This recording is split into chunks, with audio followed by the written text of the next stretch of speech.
प्रतिबिंब जनमानसांचे। नगर गुन्हे शाखेच्या पथकावर दगडफेक, 100 जणांवर गुन्हे दाखल।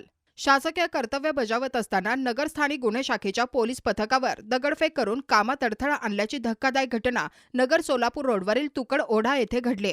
या प्रकरणी कॅम्प पोलीस स्टेशन भिंगार येथे 100 जणांच्या जमावावर विविध कलमान्वये गुन्हे नोंदवण्यात आले आहेत।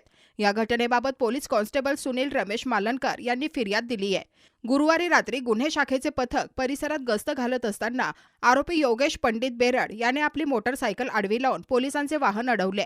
त्यानंतर दीपक बेरड, देवीदास बेरड, राजू बेरड, मयूर पुंड आणि धर्मा बेरड यांनी इतर साथीदारांना बोलावून घेतले।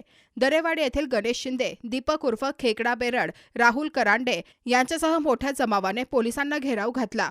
जमावाने पोलिसांना अश्लील शिवीगाळ करत धक्काबुक्की केली आणि दगडफेक सुरू केली। या हल्ल्यात फिर्यादी सुनील मालनकर यांच्यासह सहाय्यक पोलीस निरीक्षक हरीश भोये, अमोल कोतकर, भाऊसाहेब काळे, बाळासाहेब खेडकर, मनोज साखरे आणि भगवान धुळे हे जखमी झाले असून शासकीय वाहनाचेही नुकसान झाले आहे।